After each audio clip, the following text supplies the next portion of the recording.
கடும் போக்குவரத்து நெரிசல் காரணமாக அண்மை காலமாக சுற்றுலா பயணிகள் கொடைக்கானல் வர தயங்குவதாக கூறப்படுகின்றது. இதுகுறித்து இந்த தொகுப்பில் பார்க்கலாம்.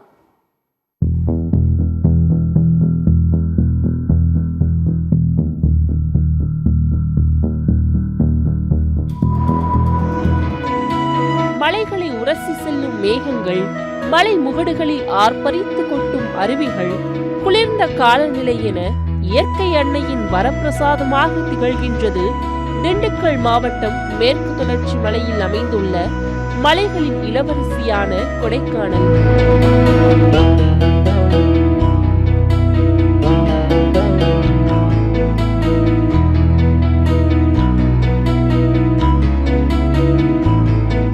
இங்கு நிலவும் இதமான காலநிலையை அனுபவிப்பதற்காகவும் இயற்கை அழகை ரசிப்பதற்காகவும் அண்டை மாநிலங்களிலிருந்தும் உலக நாடுகளிலிருந்தும் சுற்றுலா பயணிகள் விடுமுறை மற்றும் வார இறுதி நாட்களில் வருகின்றனர்.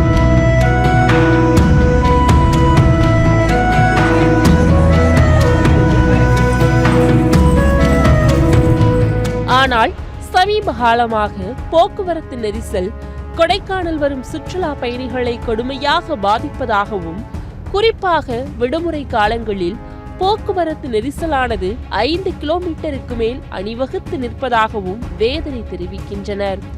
இது குறித்து அப்பகுதி மக்கள், சுற்றுலா வாடகை வாகன உரிமையாளர் மற்றும் சமூக ஆர்வலர்கள் கூறுகையில், சுற்றுலா பயணிகளை நம்பியே தங்களின் வாழ்வாதாரம் இருந்து வரும் நிலையில் போக்குவரத்து நெரிசலை கருத்தில் கொண்டு கொடைக்கானல் வருவதை தவிர்க்க ஆரம்பித்துள்ளதாகவும், அவ்வாறு தவிர்த்தால் தங்களின் வாழ்வாதாரம் முற்றிலும் பாதிக்கப்படும் என வேதனை தெரிவித்தனர்.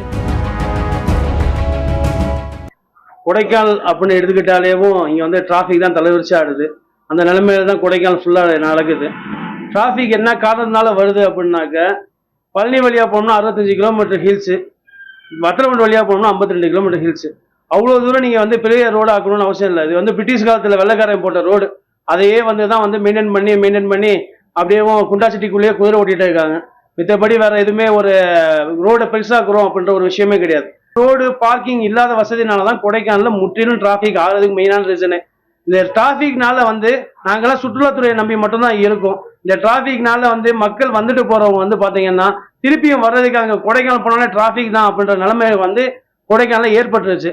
இதனாலதான் எல்லா இடத்துலயும் இது இருக்கு. அதே மாதிரி ரோட்டு ஓரங்கள்ல பாத்தீங்கன்னா ஆக்கிரமிப்பு இடங்கள் தான் அதிகமா இருக்கு. ஆனா இங்க வர டூரிஸ்டுகள் ஒரு சில பேர் வரத்துக்கே யோசிக்கிறாங்க. ஏன் அப்படின்னா, மக்கள் மனசுல என்னன்னா, அங்க போனா டிராபிக் அதிகமா இருக்கு, எதனால இங்க போகணும், அங்க போறதுக்கு நம்ம வேற இடத்துக்கு போகலாம்னு சொல்றாங்க. ஆனா கொடைக்கானல் உள்ள மக்கள் இங்க எப்படின்னா, வாழ்வாதாரமே சுற்றுலா பயணிகளை வச்சுதான். ஒரு கடையில இருக்க வியாபாரியா இருக்கட்டும், மக்களா இருக்கட்டும், எதுவுமே கொடைக்கானலுக்கு வாழ்வாதாரன்றது சுற்றுலா பயணிகள் வர்றதுனாலதான் வாழ்வாதாரம் அதிகமா இருக்கு. இதுல என்ன ஒரு பிரச்சனைனா, பெருமாள் மலையில இருந்து கொடைக்கானல் 14 கிலோமீட்டர் தான் இருக்கு. அந்த 14 கிலோமீட்டர்ல வாகனங்கள் வரதுக்கே வழியே இல்லை. ஒரு வாகனம் இன்னொரு வாகனம் ரிட்டர்ன் கீழே இறங்க முடியல. சாலையில ஆக்கிரமிப்பு கடைகள் இருக்கும், வாகனங்கள் நிப்பாட்டி வச்சுக்கிறாங்க. எமர்ஜென்சிக்கு ஒரு ஆம்புலன்ஸ் போகணும்னாலும் அந்த ரோட்ல போக முடியல. இங்க இருந்து பெருமாள் மலை தூரம் ஒரு ஆம்புலன்ஸ் போகணும்னா கிட்டத்தட்ட ஒரு 10 நிமிஷம் தான் ஆகும். இங்க கொடைக்கானல் 14 கிலோமீட்டர் போறது 10 நிமிஷம் ஆகும். ஆனா கொடைக்கானல் சீசன் டைம்ல போகணும்னா அரை மணி நேரம், 3/4 மணி நேரம், 1 மணி நேரம் ஆகுது. இது குறித்து நமது செய்தியாளர் கொடைக்கானல் நெடுஞ்சாலைத்துறை உதவி கோட்ட பொறியாளர் காளிதாசிடம் கேள்வி எழுப்பிய போது, தாம் 3 மாதமாக விடுமுறையில் இருப்பதாகவும் உதவி பொறியாளர் சரவணனை தொடர்பு கொள்ள கூறினார்.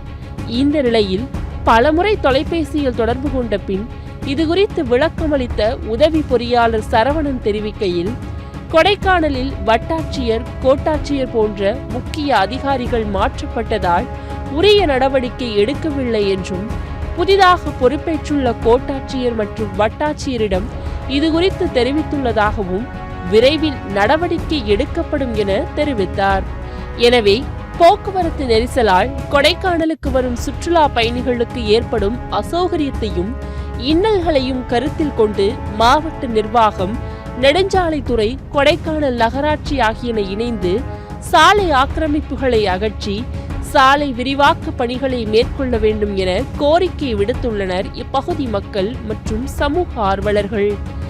சத்தியம் தொலைக்காட்சியின் செய்திகளுக்காக கொடைக்கானல் செய்தியாளர் செல்வராஜுடன் செய்திக்குழு.